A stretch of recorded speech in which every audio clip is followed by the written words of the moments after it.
But in Ferrari, is Leclerc really doing better than Hamilton? What are the problems that are limiting Lewis? But most importantly, how can he adapt in the upcoming races to also improve the SF25 with his driving style? In this video, we must discuss Sunday's statements on Imola and Kimi Antonelli.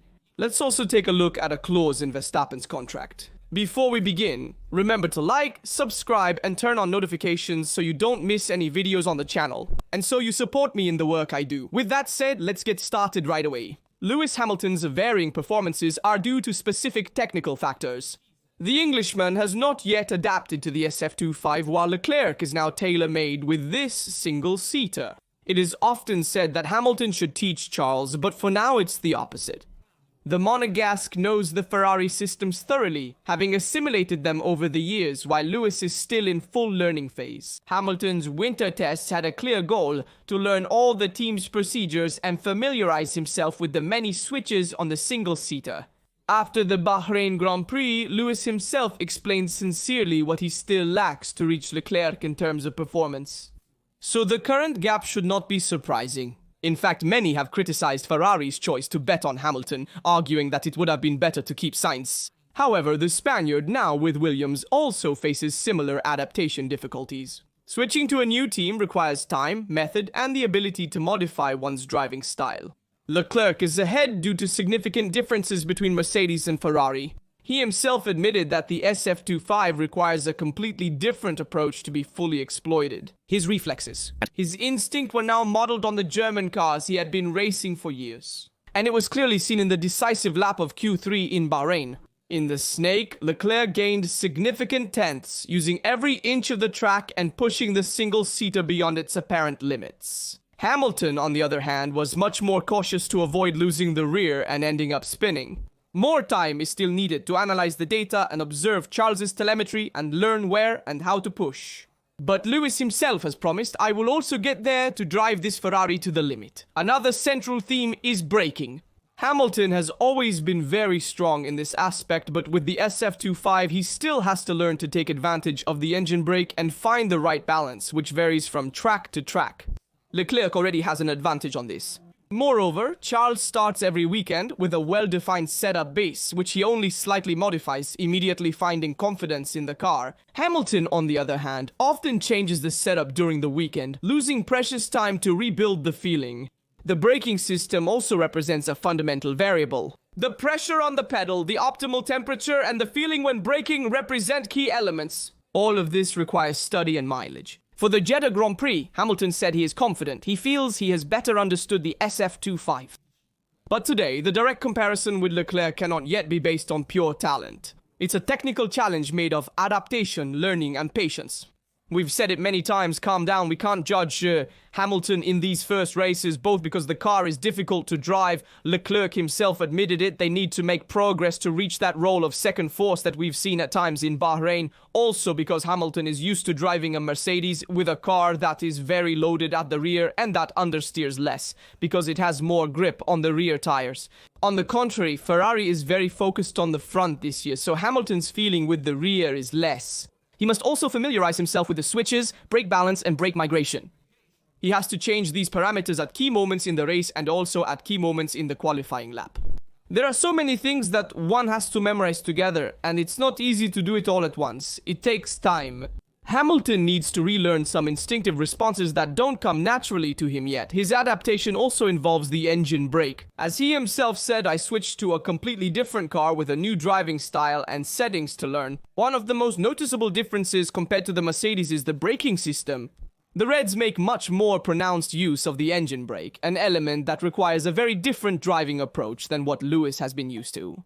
After 12 years in Mercedes, Hamilton is dealing with a radically different car. From the suspension to the balance, from the engine vibrations to the power unit delivery, everything is new for the 7-time world champion. But the real challenge today is in braking, an area where Lewis has built a legendary career. But now it forces him to start almost from scratch.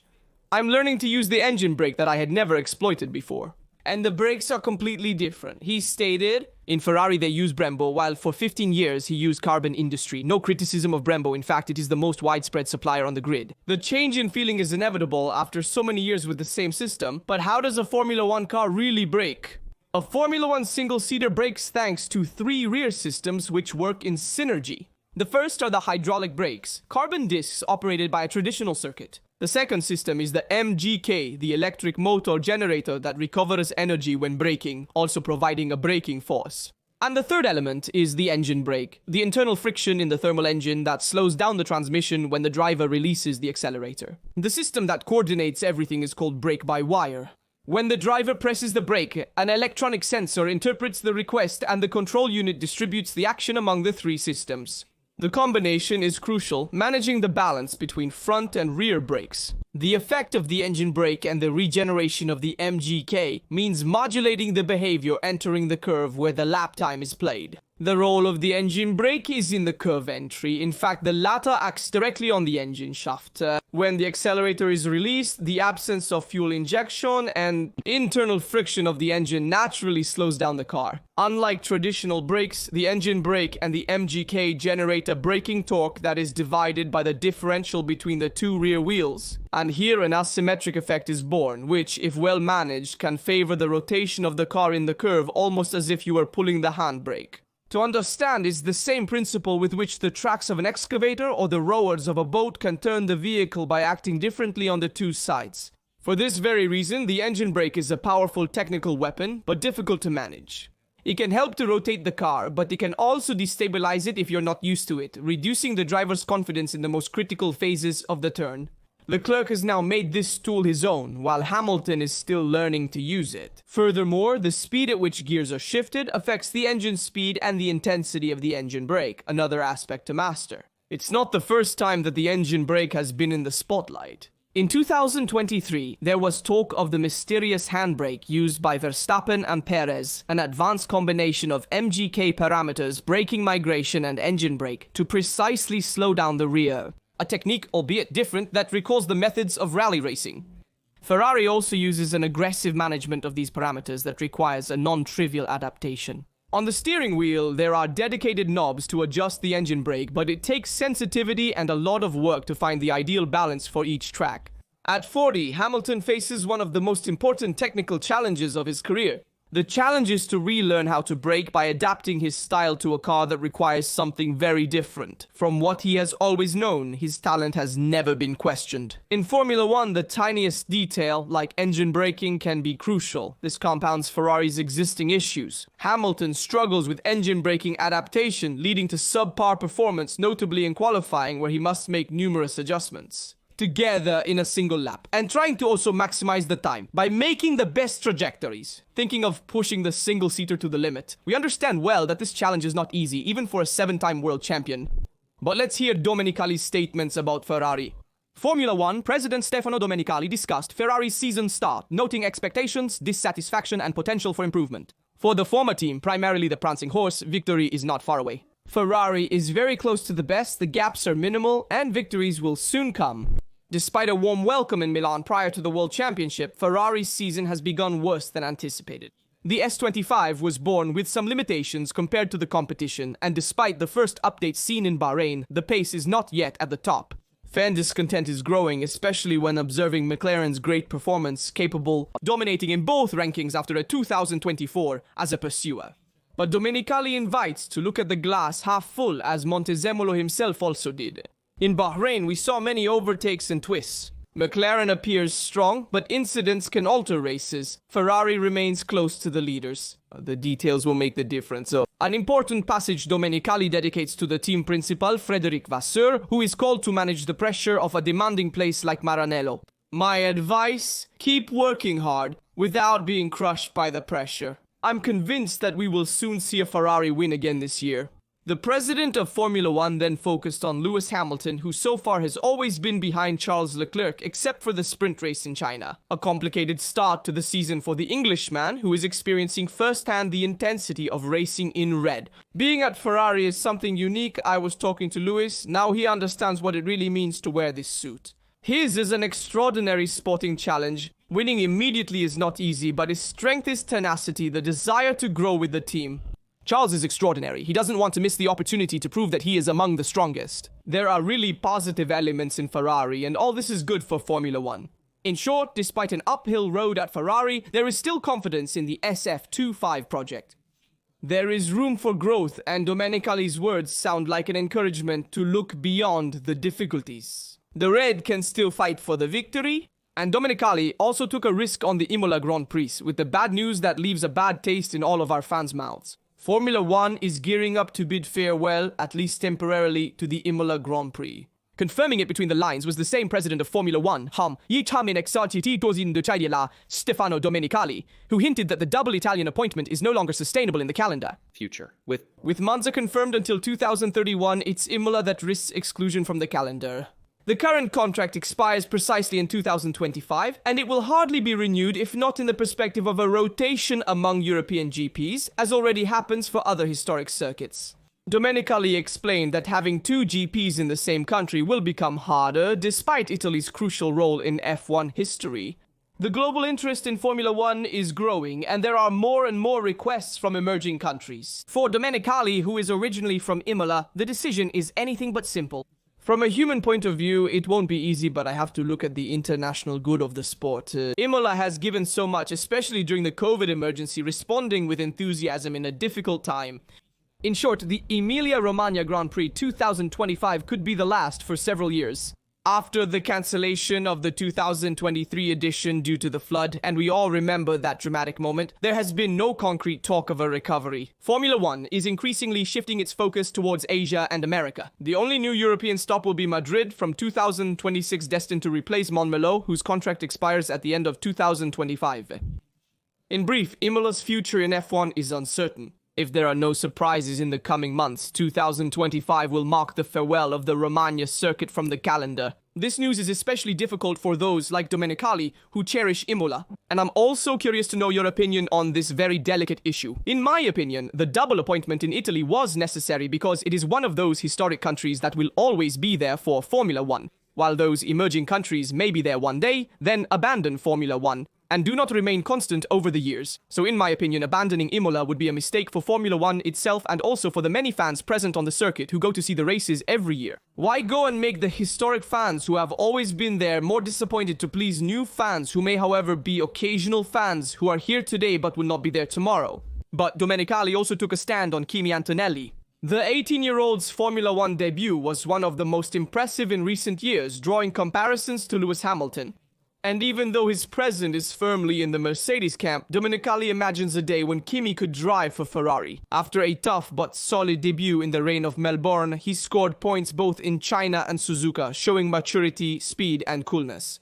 Only in Bahrain, due to an unfortunate race, he stayed out of the top 10, but he explained all the reasons in the post-race. Team principal Toto Wolff bet on him to take over Hamilton's legacy, and so far Antonelli has responded greatly.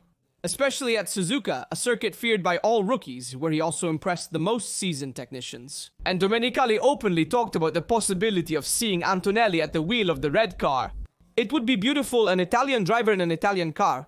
It's the dream of many. Also because in today's world we need a figure capable of inspiring the young. But I know that Toto Wolff would not agree at all. Clear words that show the desire and perhaps the nostalgia to see an Italian in Ferrari again. The last one was Giancarlo Fisichella, who took over in Abu Dhabi in 2009. And the last Italian podium was also in 2009, with Jarno Trulli, second behind Vettel at Suzuka. Domenicali said he was impressed not only by the driver, but especially by the young man Antonelli is proving to be. He's an outstanding youth with admirable values. When he arrives in the paddock with his family and his little sister by his hand, it gives us a romantic dimension of this sport. When he lowers the visor, he goes very fast. Before comparing him to the greats, let him grow. But one thing is certain, Antonelli will become one of the protagonists of Formula 1. In my view, Domenicali, Kimi is already a Formula 1 star. He made a stunning pass on Verstappen in the shallows. And he showed coolness because he lucidly said in the post-race that he made one more stop than the others and found himself forced to chase for the entire race to recover, but consuming too much tires in his comeback. A sign that he had to push less in a more gradual way. That was his mistake, and he himself put it to that humility and that analytical ability that only great drivers have intrinsic in themselves. Having said this, we deal with the last topic, one of the most important, namely the renewal of Verstappen's contract. Will he renew at Red Bull, or could he go to Mercedes instead of who? The rumors about the future of Max Verstappen become insistent again after the internal turbulences experienced at Red Bull last season. The hypothesis of a sensational move to Mercedes is back in the news. And this time, making the scenario more concrete would be a clause in the contract of the four-time world champion. Verstappen will be able to exercise an option to exit the contract with Red Bull in the summer of 2025, but only if he is not among the top 3 in the drivers' standings at the August break. An important detail because Max is currently facing a much more complex season than in the past, and if he were to find himself in 4th place, or worse, at the halfway point of the championship, the market could heat up. Formula 1 Insider, a German source, shares another behind-the-scenes story. According to journalist Ralph Bach, Verstappen's entourage is ready to negotiate with Mercedes, but they have a clear condition. It must be the Silver Arrows who make the first move.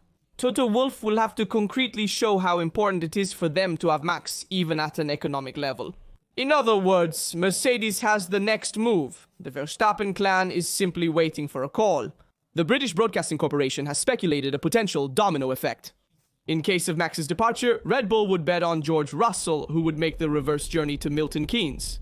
A market operation that would satisfy both parties and reshuffle the cards for 2026.